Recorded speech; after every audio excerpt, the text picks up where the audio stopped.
I'd like to move to another group who are probably worthy of your critique, and this is the Europeans. How do you see the sovereign debt crisis playing out? Is the deal that we've seen with Ireland going to work? Is it all over? No. The idea that you can prop Ireland up is not good for Ireland.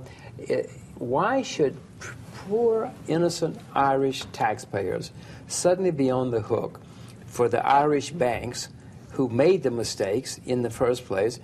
Suddenly, poor Irish innocent taxpayers are going to be paying off bondholders of banks and stockholders of banks. That is unbelievable morality.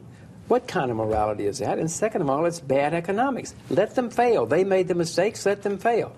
When I make a mistake, I can't call somebody up and say, come and bail me out. And the Irish shouldn't either. The Irish should go bankrupt. They are bankrupt. Let those banks go bankrupt. Start over, just as Russia did. Russia and Korea and Chile did it once before. Argentina? Lots of people have taken the lumps, gone bankrupt, and started over.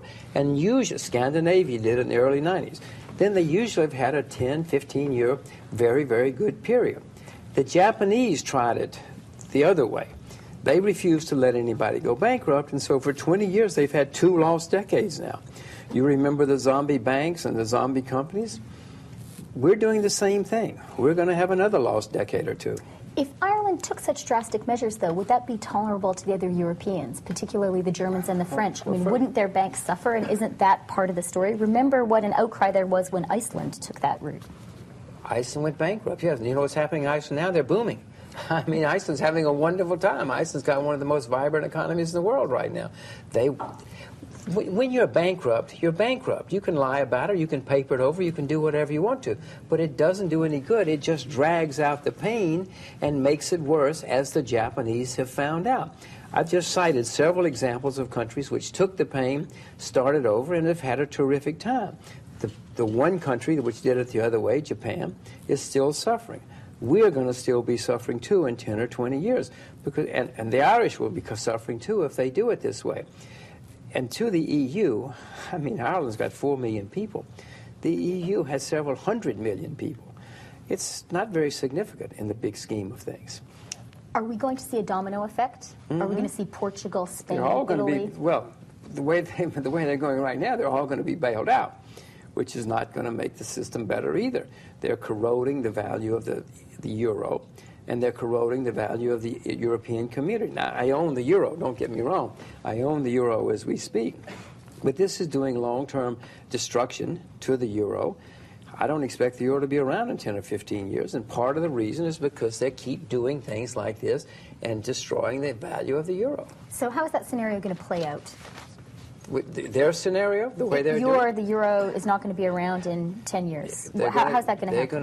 They're going to keep propping people up. Who falls next? Who needs to be propped up next? Well, who next? They all do. Greece. I mean, you should go to Thomson Reuters and punch in, and you will see that Greece, Portugal, the answer to everything. I love this. Belgium, lots of countries in the southern part of Europe especially have made serious mistakes over the past 20, 25 years, and they now are sitting there saying, save us, save us, save us.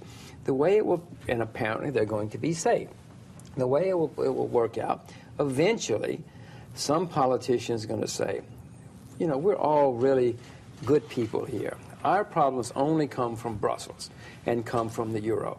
And either he's going to pull out or Brussels is going to give him concessions, which they're doing now. And either way, you destroy the euro from within, and eventually people do pull out or get thrown out. One of the two, and it ends the euro. No currency union in history has ever worked.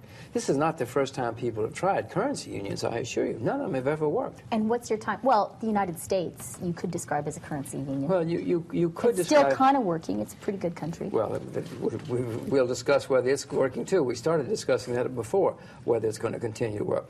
That was a little bit different. It was where a single currency was imposed upon a single economy with a single government, which is one reason it worked. That's not quite what I consider a currency union. But yes, it's worked, and we'll see if it continues to work.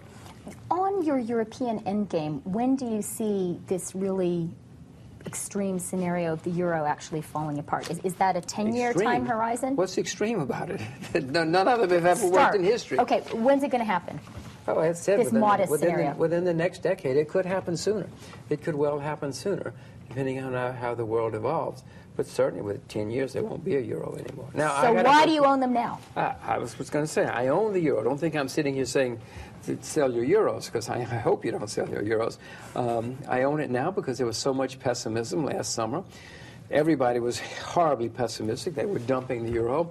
You don't sound like a big cheerleader right now yourself, though. No, I think it's going to survive because they're going to bail each other out and smooth everything over, and then eventually the problems will come to the fore again. Now, just because I own the euro does not mean I'm right. Oh, I've lost plenty of money in my life. I've been on the wrong side of trades often, but I happen to, at the moment, I own it because I think that they will smooth it over. Everything will look okay for a while. The euro will seem sound. It'll go up or not go down anymore. And someday I'll have to sell, yes. Can you foresee when that might happen? No, I wish I was smart enough to know that. I mean, you know, there are lots of people who you interview on your Thomson Reuters every day who can tell you exactly what's going to happen and when. I'm the world's worst market timer. I'm a horrible, horrible short-term trader, so I'm not any good at it. I just sort of watch and see how things evolve, and eventually I reverse my position if I think I should.